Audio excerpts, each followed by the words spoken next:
रक्षाबंधन बचपन से ही मेरा सबसे पसंदीदा त्योहार था, क्योंकि उस दिन मेरा छोटा भाई अर्जुन मुझे सुबह सबसे पहले उठाता था, रसोई में जाकर चाय बनाता, फिर बालकनी में जोर से चिल्लाता, दीदी जल्दी उठ, तुझे आज कुछ नहीं करने दूंगा मैं।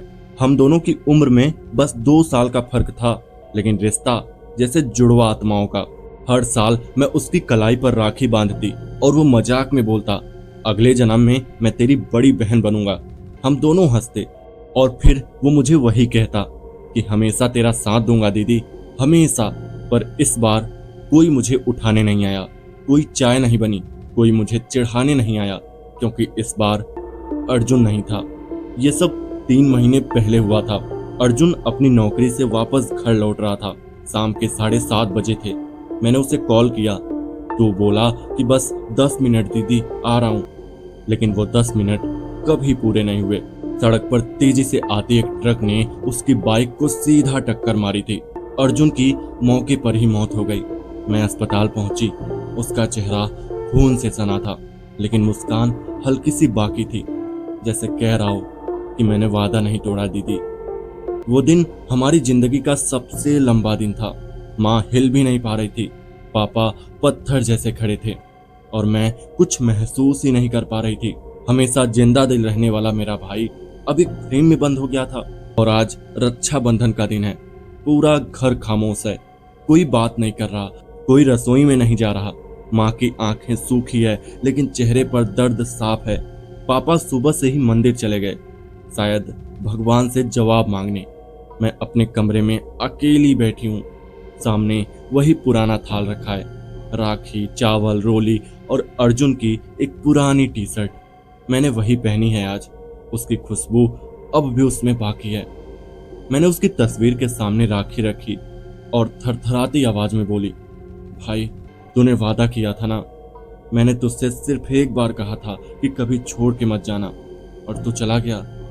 मेरे आंसू चुपचाप बह रहे थे। क्या एक दिन के लिए भी नहीं लौट सकता, बस आज राखी के लिए? तभी कमरे की लाइट टिमटिमाने लगी, टीवी अपने आप चालू हो गए, और जो गाना बजा वो अर्जुन का फेवरेट गाना था, तेरे आने का गम और ना तेरे जाने का गम। मेरे हाथ से थाल गिर गया। मैंने हिम्मत करके टीवी स्क्रीन की ओर देखा। स्क्रीन के एक कोने में परछाई सी थी, कंधे पर बैग, बाल थोड़े उलझे और हल्की सी मुस्कान। मैंने तुरंत पीछे मुड़कर देखा, कोई नहीं था। शाम को मैं और बेचैन हो गई। मैंने अर्जुन की अलमारी खोली। अंदर उसका स्केचबुक था। उसमें हमारे बचपन के कार्टून, कॉलेज के नोट्स और आखिरी पेज पर इस बार राखी पर त्रिशा को वो नीला दुपट्टा दूंगा जो उसने मॉल में देखा था। बहुत अच्छा लगेगा उस पर। मुझे याद आया कि हमने सच में मॉल में वो दुपट्टा देखा था, और मैं हंसते हुए कह बैठी थी कि भाई ये तो दिला देना राखी पर। अभी मैं वही पढ़ ही रही थी कि दरवाजे पर धीमी दस्तक हुई। मैं चौंकी, क्योंकि घर में कोई नहीं था जो मेरे दरवाजे तक आता। डरते डरते दरवाजा खोला, बाहर कोई नहीं था, पर नीचे एक छोटा सा गिफ्ट पैक रखा था। उठाकर खोला, वही नीला दुपट्टा था। मैं जमीन पर बैठ गई, हाँफती हुई। अब ये सब क्या था, कैसा था? रात के 2:47 मैं सोने की कोशिश कर रही थी जब कमरे की खिड़की अपने आप खुल गई। हल्की सी हवा अंदर आई। मैं उठी और देखा कि हॉल की लाइट जल रही है।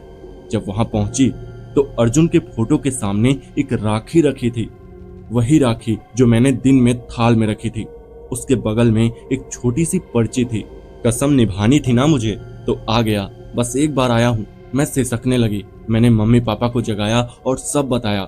मम्मी पहले चुप रही, फिर रोते हुए बोली, तू जानती है ना अर्जुन हर राखी पर तेरे लिए क्या कहता था, कि जब तक जिंदा हूँ दीदी को कभी अकेला नहीं छोड़ूंगा। शायद वो वादा निभा गया बेटा, मौत के बाद भी। अब 1 साल हो गया है उस रात को। मैंने मम्मी से कहा कि हर रक्षाबंधन हम अर्जुन के नाम की भी एक राखी बांधेंगे। अब हर साल मैं वो नीला दुपट्टा पहनती हूँ, थाल सजाती हूँ और राखी अर्जुन की फोटो के पास रखती हूँ।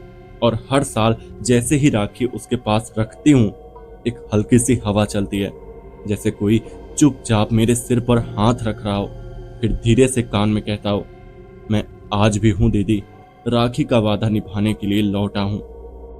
रक्षाबंधन अब सिर्फ एक त्योहार नहीं रहा, अब वो दिन है जब मैं अपने भाई से फिर एक बार मिलने की उम्मीद करती हूँ। कभी वो एक गाना बनकर आता है, कभी एक गिफ्ट बनकर, तो कभी एक साया बनकर, पर आता जरूर है, क्योंकि वादे सिर्फ जिंदा लोग नहीं निभाते, कभी कभी मरे हुए भी निभा जाते हैं। तो दोस्तों, कैसी रही ये कहानी हमें कमेंट करके जरूर बताइएगा, और चैनल पर नए हैं तो चैनल को सब्सक्राइब भी कर लेना। तो चलिए मिलते हैं ऐसी ही किसी और कहानी में, तब तक के लिए बाय।